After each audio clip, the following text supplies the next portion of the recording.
Hello everyone, good morning. আমি Anumita, blogger অনুমিতাতে তোমাদের সবাইকে জানাই অনেক ভালোবাসার অনেক স্বাগত। আই হোপ তোমরা খুব ভালো আছো, সুস্থ আছো। কাছে দূরে যে যেখান থেকে আমার ভিডিওটা কন্টিনিউ করছো সবাইকে অনেক ভালোবাসার অনেক স্বাগত জানাই।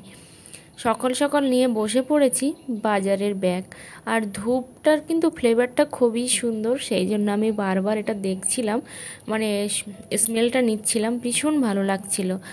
আর তারপরে দেখো গতকালকে রাত্রে, মানে আমাদের এখানে যেহেতু সপ্তাহে 2 দিন করে বাজার বসে, তো আর সেটা বিকালেই বসে, তো সেই জন্য গতকালকে বাজারটা করেছিল, কিন্তু বাজারটা আর বের করেনি, কারণ আমি বলেছিলাম যে বাজারটা আমি বের করব আর সাথে বন্ধুদের সাথে শেয়ার করব।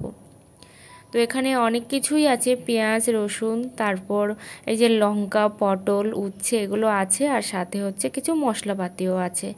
তো সেইগুলো এখন বের করে আমি রেডি করছি।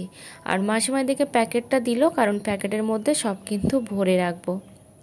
আর আমার ভিডিওর একটুও যদি তোমাদের ভালো লেগে থাকে অবশ্যই একটা লাইক কমেন্ট করতে ভুলো না। আর চ্যানেলে নতুন বন্ধু হয়ে থাকলে অবশ্যই চ্যানেলটা সাবস্ক্রাইব করে পাশে থেকো। আর কি বলো তো, আমার যেরকম ভিউ আগে আসতো, তোমরা আমাকে যে ভালোবাসাটা দিতে, সেই ভালোবাসাটা তোমরা দিচ্ছ না। সাথে সাথে কিন্তু কেন জানি না, আসলে এটাও কিন্তু কপালের ব্যাপার, মানে অ্যালগোরিদম আমার রিচটা এতটাই ডাউন করে দিয়েছে যে আমার কিন্তু আর কোনো রকম ইমপ্রেশনই আসছে না। আগে আমি দেখতাম মানে 10 লাখ 15 লাখ এরকম ইমপ্রেশন দিত, আর এখন সেইটা আমি ইমপ্রেশনের অপশানটাই কিন্তু উঠে গেছে। যাই হোক, সবই ভাগ্যের ব্যাপার, ভাগ্যের খেলা সব কিছুতেই। তো এখানে দেখো আমি এখন 5 ফোড়ন বানাচ্ছি। আমার হাজব্যান্ডকে বলেছিলাম যে 5 ফোড়ন তোমাকে কিনতে হবে না, বরং কয়েকটা জিনিস আনতে বলেছিলাম, আর সাথে বাড়িতে বেশ কিছু জিনিস ছিল, সেইগুলো দিয়েই কিন্তু আমি এখন 5 ফোড়নটা বানিয়ে নিচ্ছি। আর কারণ 5 ফোড়নটা বাজার থেকে কিনে আনতে কিন্তু যথেষ্ট টাকা লাগে, সেই তুলনায় আমি দেখলাম বাড়িতে বানানোই সব থেকে ভালো। 5টা জিনিসই ছিল।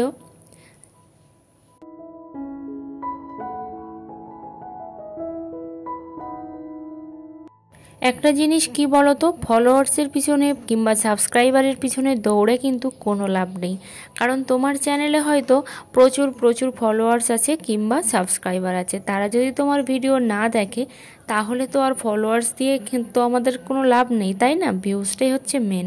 তো সেই জন্য যারা নতুন বন্ধু আছো সবাইকেই বলবো, কেউ ফলোয়ার্সের পিছনে দৌড়িও না, সবাই কিন্তু ভিউয়ের পিছনে দৌড়াও, ভালো ভালো কন্টেন্ট দাও।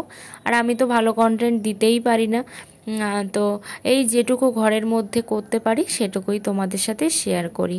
তো পটল, তারপর উচ্ছে, ওদিকে আমি সব কিছু কিন্তু ফ্রিজের মধ্যে রেখে দিলাম। আর দেখো কুমড়োটাও দুটো ফালি আছে বের করা, সেটা আর রাখা হয়নি যদিও। তো এখন আমি বসবো শাকটা কাটতে।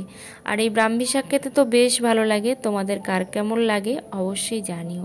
আমার মা নিয়ে এসেছিল ব্রাহ্মী শাক, তো 1 মাস যাবৎ প্রচুর ব্রাহ্মী শাক খাচ্ছি। কেন বলো তো, এই যে বাবা এসেছিলো একবার, তখনও ব্রাহ্মী শাক নিয়ে এসেছিল, সেটাও অনেকটা দিন হয়েছিল, কিন্তু এবারে না অত দিন হবে না, কারণ লাল হয়ে যাচ্ছে।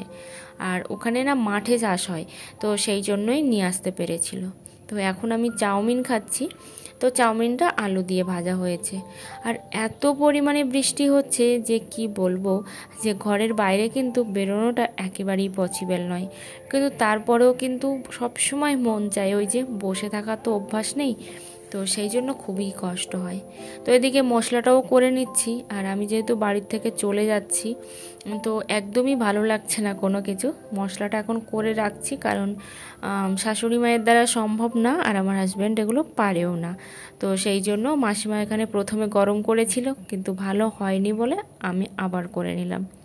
আর আমরা কিন্তু সবসময় এরকম বাড়ির ভাজা মশলাই খাই, সেটা কিন্তু বেশি টেস্টি হয়। আমি গুঁড়ো মশলা একদমই কিনি না, শুধুমাত্র গরম মশলাটা ছাড়া আর মিট মশলাটা ছাড়া।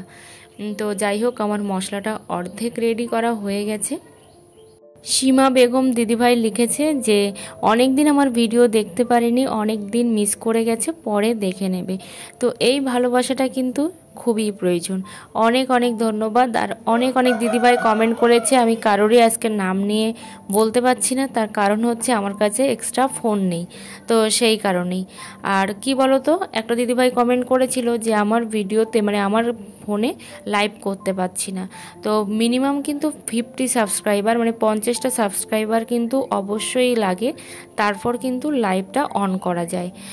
ঠিক আছে, তো তোমার ভিডিও তো দেখলাম সেই সময় 68টার মতো সাবস্ক্রাইবার বোধহয় ছিল, তো অবশ্যই তুমি কিন্তু লাইভটা করতে পারো। এদিকে দেখো আমি কিছু চুল নিয়ে এসেছি, চুলটা বিক্রি করে দেবো, মানে প্রচুর পরিমাণে চুল উঠছে, এক কথায় আমার মাথায় আর চুল নেই, তো সেই জন্যই কিন্তু বিক্রি করে দেবো চুল। দেখি কত টাকা হয়, আর দুই একটা জিনিস কিনবো, ঠিক আছে, বেশি কিছু কিনবো না। আর একটা কথা কি বলতো, একটা দিদিভাই লিখেছিল যে আমরা তেলাকুচোর মানে পাতা কেটে গেলে হাতে লাগাই রসটা, কিন্তু কখনো খাই না। তো এটা সবার উদ্দেশ্যেই বলবো, ভীষণ একটা ঠান্ডা একটা খাবার। তো যে কোনো শুক্তোতে কিংবা ঝাল তরকারিতে মোরেলা মাছ কিংবা যে কোনো ছোটোখাটো মাছ বা বড় মাছ দিয়ে তোমরা রান্না করে দেখবে, জাস্ট অসাধারণ লাগে। আর বিশেষ করে তো পেঁপে আলুর তরকারিতে তেলাকুচো শাকের ডাঁটা দিলে তো আর কথাই নেই, এতটা সুন্দর লাগে। তো গ্রামে কিন্তু প্রত্যেকটা মানুষই কিন্তু তেলাকুচো শাক খায়। আর প্রান্তিক বিশ্বাস ওই দিদিভাইটা লিখেছে যে তুমি শ্রাবণের সোমবার করছো, খুবই ভালো লাগলো। হ্যাঁ, শ্রাবণের সোমবার তো করছি, বাবা কতদূর নিয়ে যাবে জানি না। এদিকে দেখো কত কষ্ট করে রান্না করতে হচ্ছে, মাসিমা অনেকটা কষ্ট করে কিন্তু রান্নাটা করছে। কি করবে বলো, কিছু করার নেই, গ্যাসের অবস্থাও খুব একটা ভালো নয়। হ্যাঁ, একটা দাদাভাই কমেন্ট করেছিল এক সময় যে আমি খুব মানে ন্যাকামো করি, আমাদের বাড়িতে গ্যাস থাকতেও কেন আমি গ্যাসকে দেখাই না।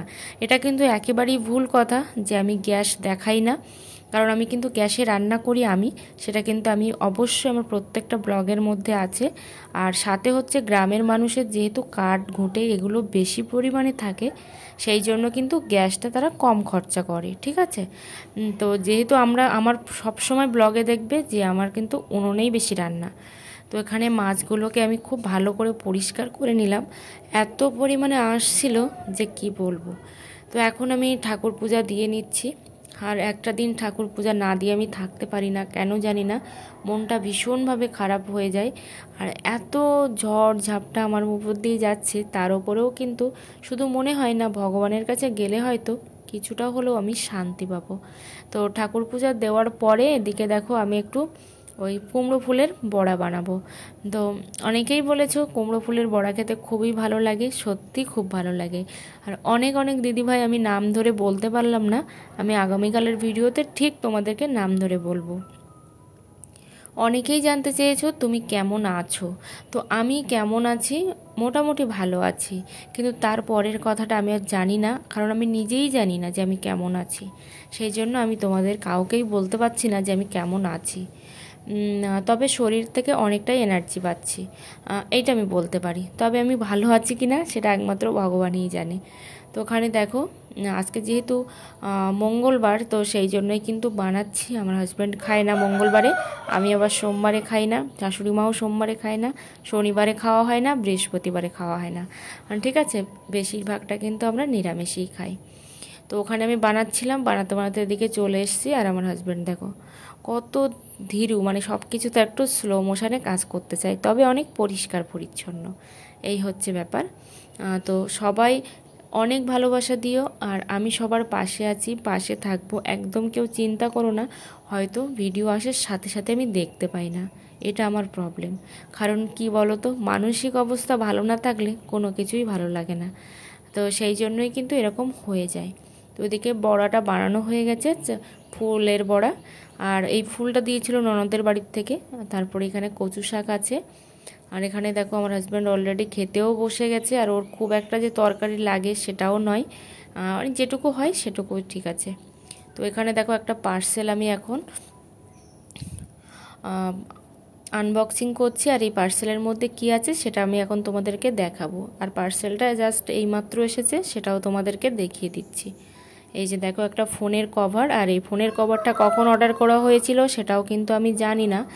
এই যে দেখো খুব সুন্দর কিন্তু, আর এই ফটোটা না একদম ক্যাজুয়ালি তোলা ছিল 5 বছর 6 বছর আগে, তো ক্যাজুয়ালি ফটোটা তোলা ছিল, কিন্তু এতটাই সুন্দর হয়েছে যে তোমাদেরকে বলে বোঝাতে পারবো না। তোমরা অবশ্যই জানিও কমেন্ট করে যে কেমন হলো। এখন হচ্ছে বিকালবেলা, দেখো চলে এসেছি নদীর পাড়ে। আর এইটা হচ্ছে কেওড়া গাছ, প্রচুর কেওড়া হয়েছে এখানে। তো অলরেডি কেওড়া কিন্তু সবাই খাচ্ছে, শুধু আমরাই মাত্র খাইনি। আমি একদিনই খেয়েছিলাম কেওড়া একটা। তো এখানে বসে আছি দেখো, আর বাইরের পরিবেশটাও কিন্তু খুবই সুন্দর। আর এখানে এসছি কেন বলো তো, ভিডিওটা আপলোড করার জন্য, কারণ বাড়িতে একদমই নেট চলে না, তো সেই জন্য এখানে এসছি। আর এখানে একটা দেখো নৌকাও তৈরি হচ্ছে, ওদিকে কিছু বাইকও সারাই হচ্ছে, একটা মিস্ত্রি এসছে। আর বিড়ালটা দেখো, এখান দিয়ে যাচ্ছিলাম তো হঠাৎই দেখলাম বিড়ালটা, তো সেই জন্য তোমাদের সাথে একটু শেয়ার করলাম। এখন রাত্রেবেলা, এখন রান্না হবে ডাল। সবাই অনেক ভালো থেকো, অনেক সুস্থ থেকো, আর দেখা হচ্ছে তোমাদের সাথে পরের কোনো ব্লগে। আর ততক্ষণে অনেক অনেক অনেক শুভকামনা রইল তোমাদের জন্য।